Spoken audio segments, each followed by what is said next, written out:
Welcome back to my studio. I'm Elliot Diviney. Sorry for the mess.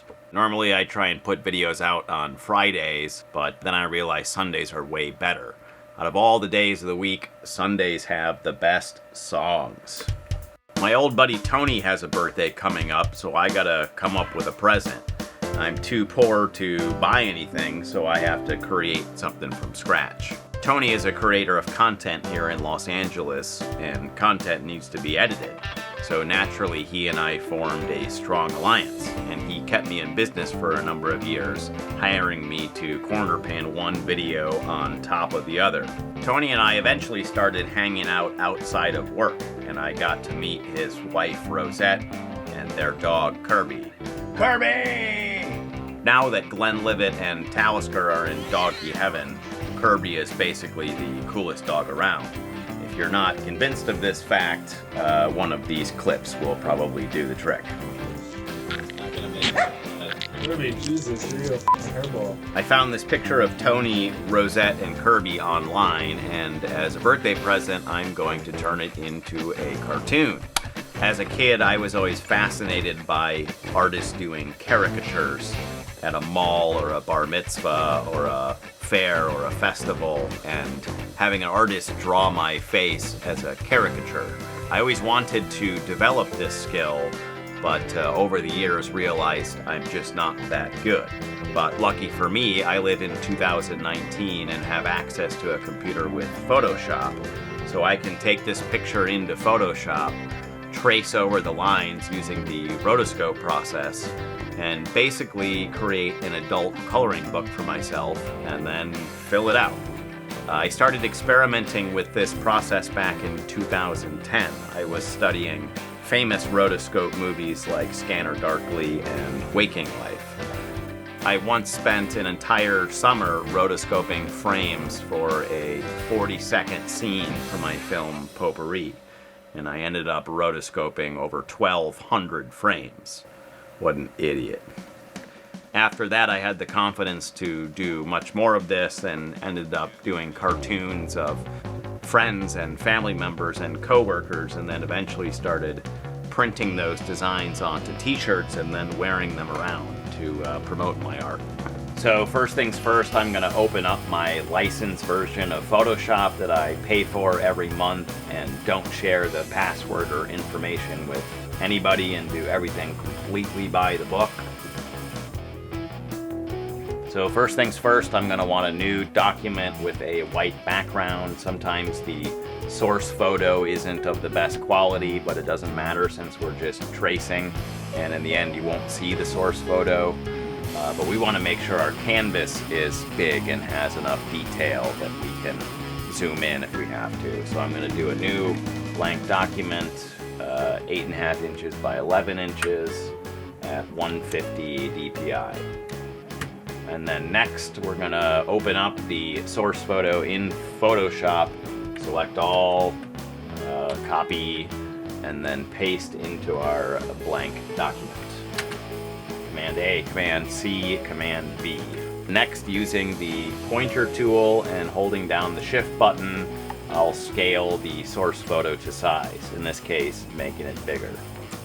I want to basically fill up the entire document.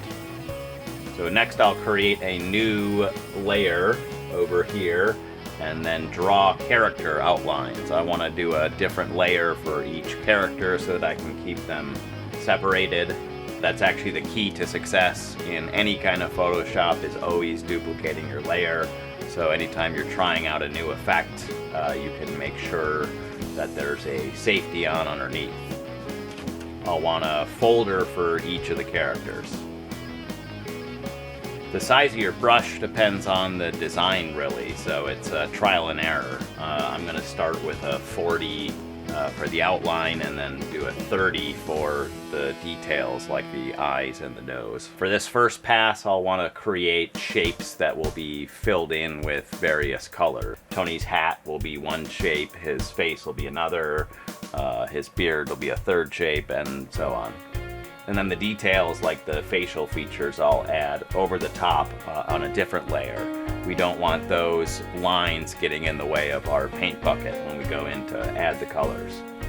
So for the colors, I use either the eyedropper tool, just hitting the eye, and then I'll either pick those colors out from the source photo, or I'll download a sample cartoon thing on Google Image Search and I drop my colors from there.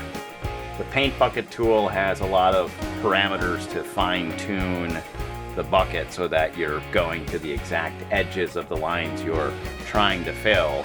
But since this is an adult coloring book, I like to go through and kind of do it manually because paint bucket parameters are for losers.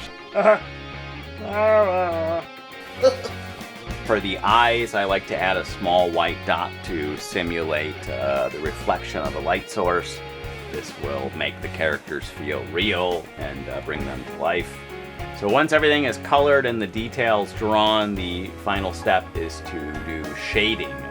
So I like to duplicate what I have for the colored layers and then use the dodge tool to go in and make one side or the other a little bit darker. So it looks like, again, there's a light source where it's bright on one side and dark on the other, like a t-shirt would be, or a face. After that, download yourself a cartoon font and add a slogan, which is appropriate to the caricature. And then you're done. So that's the digital way to create a caricature, but there's also the analog way, the old-fashioned way. So I bought this light tablet online, not even knowing what it was for or how it worked. But it turns out it is just a box that you plug in with USB and then it lights up. So you can put one image on and have light coming from underneath, and then you put your tracing paper on top, and then you can create a tracing layer that way. In a time before computers and before Photoshop, this is how rotoscope was done, actually by hand. So just as an experiment, I'm gonna try the same picture the old-fashioned way, the analog way, and then I'll have one additional birthday present for Tony. So all I gotta do is plug this in, turn the light on, print out the picture, and start tracing. So wish me luck, here goes nothing.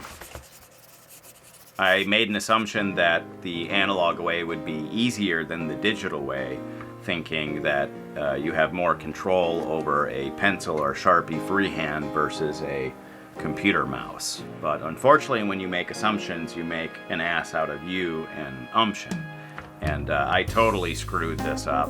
I learned that the digital process is way better, just quite simply because you have the undo function. With a Sharpie, there's no undo. So deep into this process, I totally screwed up the caricature, trying to add dimples to Rosette's face, and the lines just got out of control. And then somehow the behind-the-scenes camera got thrown out of focus. So just total disaster top to bottom. As the artist, I failed. As the cameraman, I failed. But as the editor, I'm going to succeed, and I'm going to cut this segment out. Goodbye, Mr. Anderson. So that's all for caricature design, at least all I know.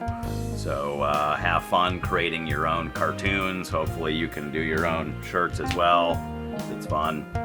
My apologies to Rosette for making her look like she has the flu. Anyway, that's all for this week. Happy Sunday. Thanks for watching. See you next week.